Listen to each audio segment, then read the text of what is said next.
All right, calculus students, it's me, Mr. DeRozier, here to do another video installment to help you all get ready for your fall common assessments.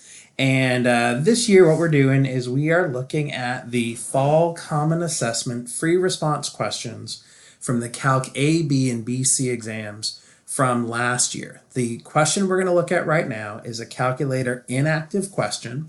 It was the first question that the Calc A, B, and BC students saw last year, and I would say this is a good indication of what we would expect you to be able to do on this year's exam. Now, the way the question works for the A, B, and the BC students is that the question is mostly the same, but there's usually one part of the question that only the BC students will see because they cover different content. And then there's one part of the question that only the AB students are going to see because we want to assess them on some different skills. And then the rest of the questions are shown to both students. So if you're an AB student, this first question is one that only the BC students had to do. This is content that you will be learning soon. You just haven't learned it yet. So if you want to watch this part of the video, great, feel free. Otherwise, feel free to skip ahead to where you see me writing down here for the AB only part. Okay. So we've got a continuous function f, little f, is defined on the closed interval -8 to 6. The graph of f, shown above, consists of 3 line segments and a quarter of a circle centered at the point 0, 2. Let big F be the antiderivative of little f. So I've got a continuous function little f. That's this graph up here. This piece over here is your quarter circle. Everything else, these are line segments. Okay. And let's see. We know the center of the circle is over here at 0, 2. And big F is the antiderivative of little f. So that means if I take the derivative of big F, I get to little f. Okay. It may not be ready for all of that yet. So let's look at part A. Determine the value of the definite integral from -4 to 2 of f of x with respect to x. If you're in Calc BC, you know that this is an area question. Specifically, I'm asking for the area bounded by the graph of little f and the x-axis from the vertical line x equals -4 to the vertical line x equals 2. That's an area question. I need to find the area of the shaded region there.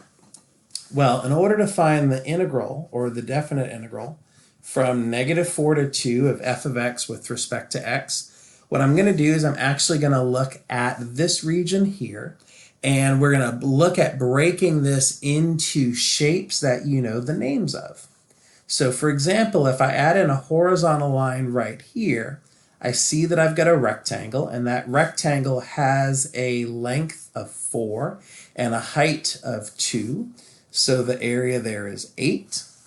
I also need to take into account the area underneath this quarter circle centered at 0, 2. Well, I know that the area of a circle is pi r squared. What I have is 1/4 of pi r squared. And the radius, if the center is at 0, 2, and I see this point over here at -4, 2, that radius is 4. So that's 1/4 of pi times 4 squared. I have the area of the rectangle. I have the area of the quarter circle. I've got this triangular piece over here.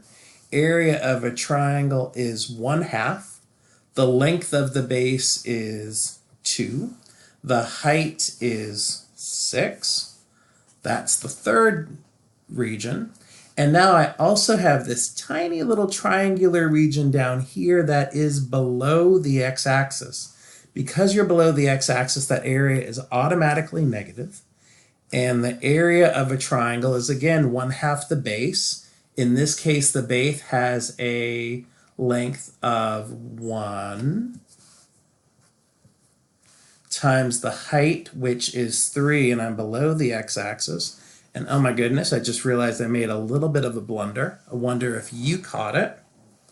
The area that I'm looking for is from -4 to 2 only. So I want to stop here. I'm actually not interested in that little triangular region below. My apologies. I knew something felt wrong when I was doing this. So I'm not interested in this part here. I'm just going to cross it off. My area is going to be the area of the rectangle plus the area of the quarter circle plus the area of the triangle. And I should stop right here. There's no need for me to simplify. These are all numbers. If you are interested in simplifying, your final answer will be 14 plus 4 pi, but trust me, you are just potentially throwing away a point that you really don't need to. So, sorry about the mistake over there. Glad I caught it before the video was filmed. Hope you realized right away I was making a mistake. This was worth 2 points. The first point was for recognizing that you were finding an area and trying to break this region up into regions that you can find the area of. Second point was for coming up with the final answer. All right, A-B students, your turn. So for you, part A says, find all values of x in the interval -8 less than x less than 6, at which big F has a critical point. Then classify each critical point as the location of a minimum, a maximum, or neither. So big F has a critical point. What you need to remember is that a critical point is where the derivative of the function is equal to 0 or does not exist. Well, if big F, I found its derivative, what you're really asking for is where is big F prime? Well, that's little f. Where is little f equal to 0? Or where does little f not exist? On the interval -8 to 6, from -8 to 6, but not including the endpoints, are there any places where this graph, little f, is equal to 0? Well, I know I've already marked my graph up a lot here, but I can see that I crossed the x-axis right over here at x equals -6. And I look over here and I see that I'm equal to 0 again at x equals +2. And at x equals 6, my graph is equal to 0, but I'm interested in the open interval, so don't actually take x equals 6. Since my graph of f is continuous, the graph exists everywhere. So I'm only going to look at the points we identified were at x equals -6 or at x equals +2. Well, what happens at x equals -6? At x equals -6, little f, which we've already established is the derivative of big F, little f makes a change from negative to positive. If little f changes from negative to positive, big F changes from decreasing to increasing. That means that big F has a relative min at x equals -6. And what's so special at x equals 2? At x equals 2, little f makes a change from positive to negative, which means that big F has a relative max at x equals 2. Now let's see how we awarded points. We awarded 1 point for identifying the critical points at -6 and 2 without listing any other critical points. We awarded 1 point for identifying that x equals -6.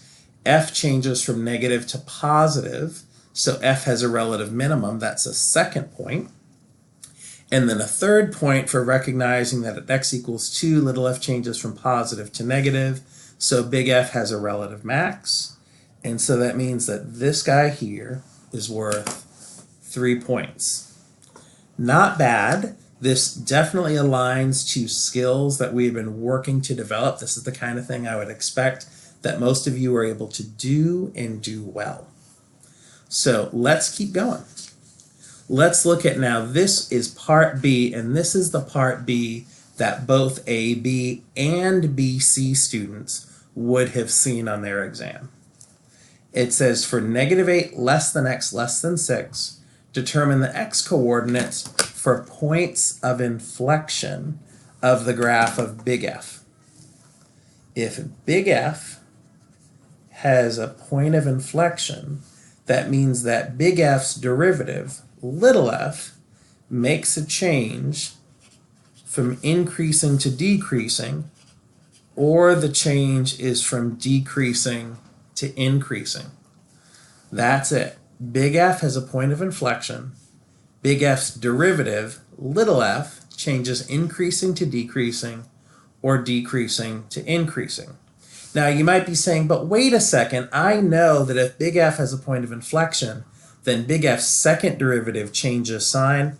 That's true, but in this case, we only care about big F's derivative, little f, and little f is the graph that I have making that change. So where does little f change from increasing to decreasing? Look at the graph, look at it carefully. Starting at -8, my graph is increasing.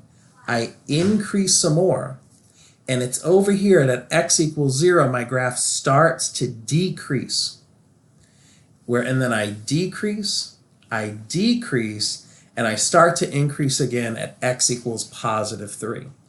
So the places that I'm looking at is that little f changes from increasing to decreasing at x equals 0, or the changes from decreasing to increasing at x equals 3.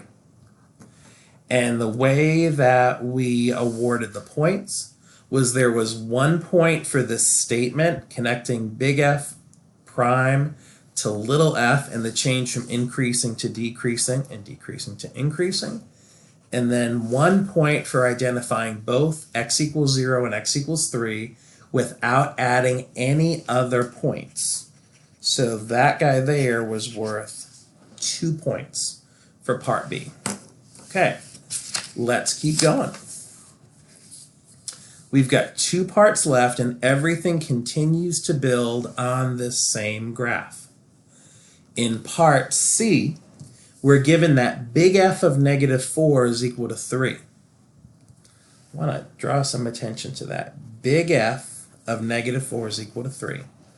Write the equation of the line tangent to the graph of big F at x equals -4, and then determine if the estimate to big F of -2.3 by the tangent line is an overestimate or an underestimate.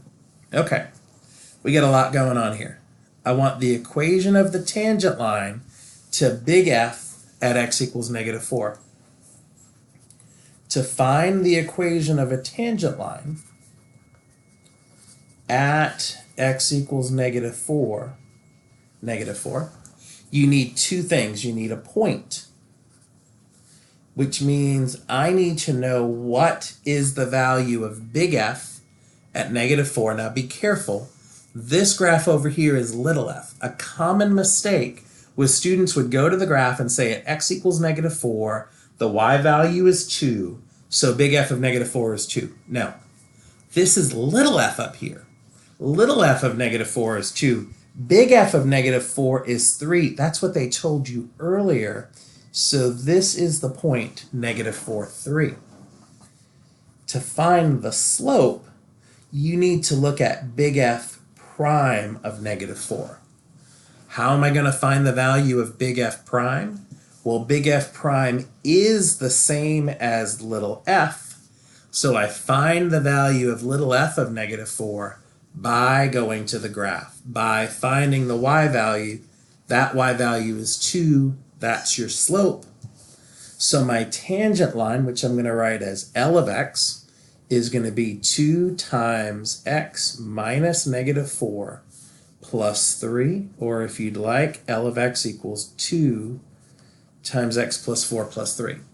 That's the equation of your tangent line. The reason that we always go for the equation of the tangent line is the tangent line is going to touch the graph of big F at x equals -4 because that's the point of tangency. But one of the powerful things you can do with a tangent line is you can approximate the value of the function big F around x equals -4 using your tangent line. So if I want to approximate big F of -2.3, well, that's approximately what I get when I evaluate L at -2.3. To evaluate L at -2.3, all I do is plug it in. 2 times -2.3 plus 4 plus 3. That's my approximation. And although my math skills are strong and I could add these two numbers together and multiply by 2 and add on to 3, I'm not interested in what the numerical value is here. The only other thing I'm interested in is this estimate going to be bigger than or smaller than the true value? In order to figure that out, you have to know about the behavior of big F and the concavity of big F. So to do that, what we're going to do is we're going to say on an interval containing two really important points, x equals -4, your point of tangency, and x equals -2.3, what can you tell me? How could you possibly tell me the behavior of big F on this interval -4 to -2.3? All you have is little f in front of you. And here's the key. I can see that from x equals -4 to -2.3, somewhere around here. Let me maybe grab a different color or a different kind of marker. From x equals -4 to -2.3, what I know is that little f is, remember, I want to talk about concavity, little f is increasing. What that means is that big F is concave up. If big F is concave up, think about a cup that would hold water. If big F is concave up, then what that means is the tangent lines are below the graph of F. And if the tangent lines are below the graph of F, then what that means is that your tangent line will only produce underestimates on that interval. I know there's a lot. This is a really typical question that you're going to see, and it's really tough to earn this last point. What I would hope is that coming up with the equation of the tangent line was relatively easy. I would expect high degrees of comfort here. Lots of students earning the first point. That coming up with the estimate is also a pretty common skill. We do that a lot. And then it's everything else from where I started with on an interval containing -4 and -2.3. From there all the way through, that's the last point for a grand total of 3 points. It's that last point that really is elusive, and usually we might only see 10% of students earning that point. So you want to be careful with that. All right, let's wrap it up. Part D, another one that was seen by all students who took the test.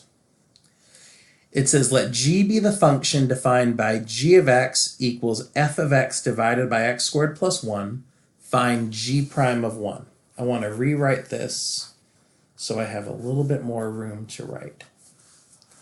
G of x equals f of x over x squared plus 1. And what I want is g prime of 1. I want the derivative of g at 1. Now I hope this is going to be something that you're like, oh, I know how to do this. You want to find the derivative of g? Well, look at g. How would I find the derivative? Quotient rule, of course.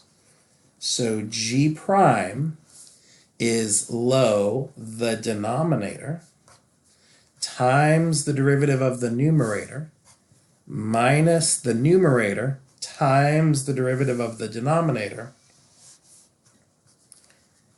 over the denominator squared. Some of you might know the little rhyme, low d high minus high d low all over low low. Now this part right here is worth 2 points, but only if you do this correctly. You're finding g prime of x, you're finding the derivative as a function first, and that's equal to all of this expression on the right.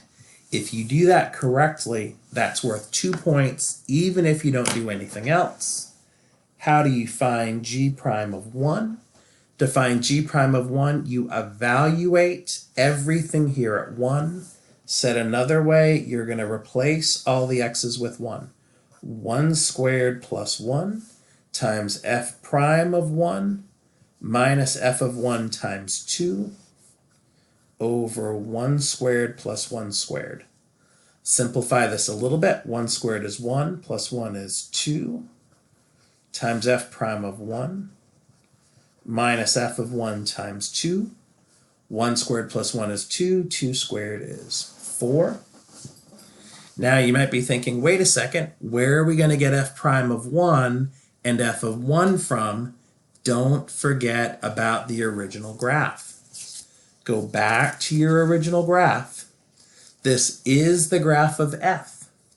F of 1 is the y value on this curve on that line. Well, let's see, this is the point 6, 2. This is the point 2, 0.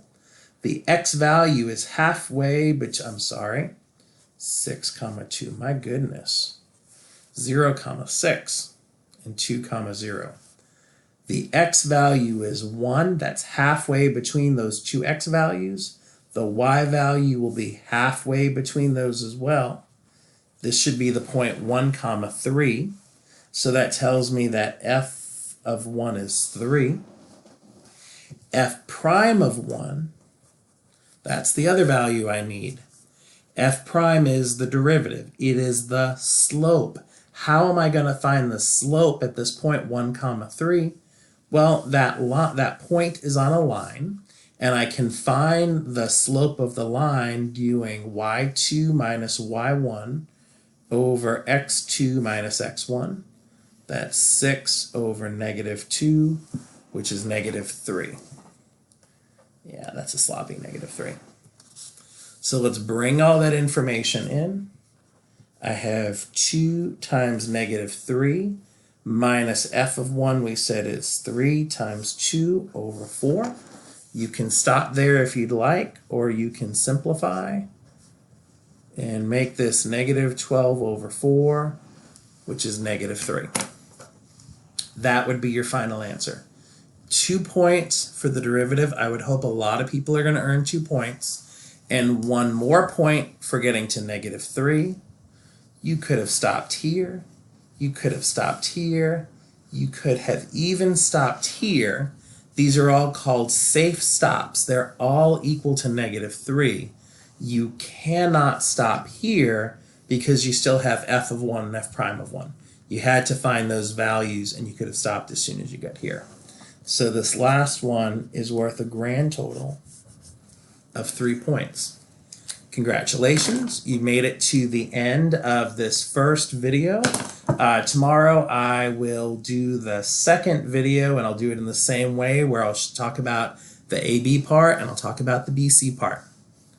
Have a great night. Happy studying.